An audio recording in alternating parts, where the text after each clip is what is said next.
दरम्यान एबीपी माझाच्या कार्यक्रम 0 अवरमध्ये रामजन्मभूमी तीर्थक्षेत्राचे कोषाध्यक्ष श्री गोविंदगिरी महाराज यांनी रामाच्या मूर्तीबाबत अधिक माहिती दिली होती. आपण पाहूया.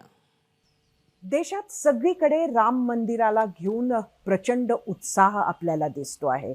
वातावरण निर्मिती सुद्धा मोठ्या प्रमाणात होते आहे.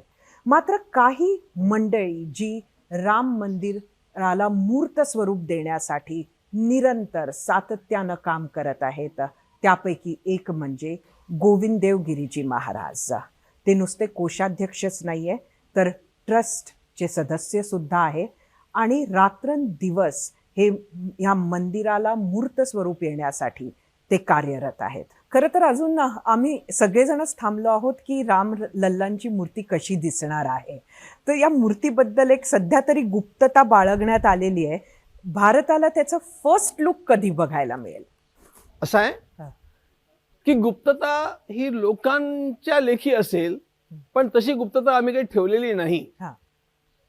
भगवान रामरायाची प्रतिमा त्या ठिकाणी जी असणार आहे ती सर्वात पहिली गोष्ट ही आहे की बालरामाची प्रतिमा असणार आहे.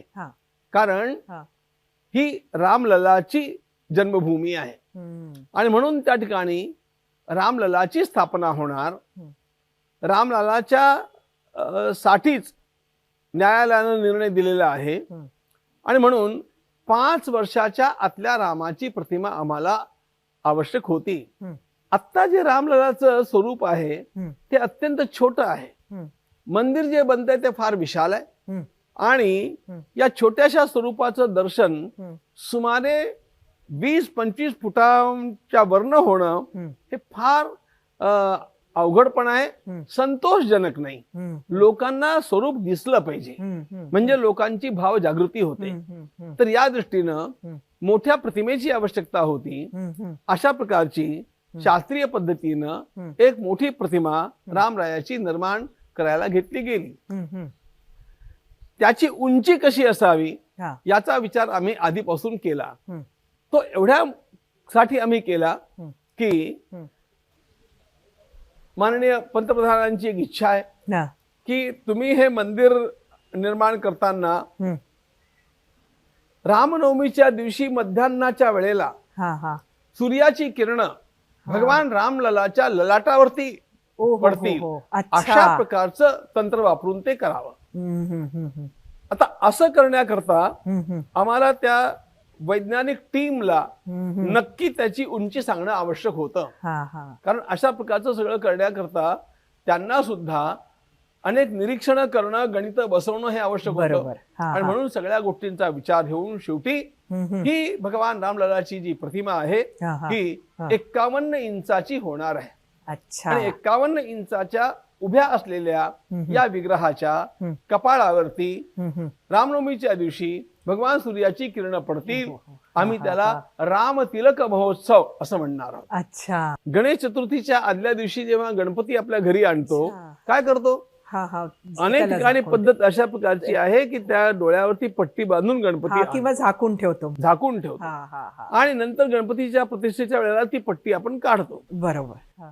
या विधीचं नाव आहे नेत्रोन्मीलन. नेत्र उन्मीलन म्हणजे डोळे उघडणं. प्राणप्रतिष्ठा झाल्यानंतर त्याचा पहिला प्रतिसाद या जगाच्या दृष्टीने काय असणार आहे तर तो दिसणं हा असणार आहे. आणि म्हणून प्राणप्रतिष्ठेतला शेवटचा विधी जो असतो तो नेत्रोन्मीलन हा असतो. त्या नेत्रोन्मीलनामध्ये सुवर्णाच्या शलाकेनं मधानं त्या नेत्रांचं उन्मीलन होतं आणि ती पट्टी काढली जाते. त्यामध्ये सगळे त्या नेत्रोन्मीलनाचे मंत्र वगैरे आहेत. नेत्रोन्मीलन झालं म्हणजे प्रतिष्ठा विधी पूर्ण झाला. अच्छा महाराज, आपले खूप खूप धन्यवाद. आज आपण, मला माहिती आहे अत्यंत व्यस्त आहात, पण एबीपी माझ्यासाठी आपण खास हा वेळ काढलात आणि खरंच ज्या पद्धतीनं आपण अगदी थोडक्यात रामतत्व समजावून सांगितलं त्याचे विशेष आभार. एबीपी न्यूजच्या संचालकांचे आणि दर्शकांचे मी आभार मानतो. कारण या सर्व सद्भावना आपण आपल्या या माध्यमातून जनतेपर्यंत पोहोचवून आमचंच काम करीत आहात. त्यामुळे आपलेही धन्यवाद. एबीपी माझा, उघडा डोळे बघा नीट.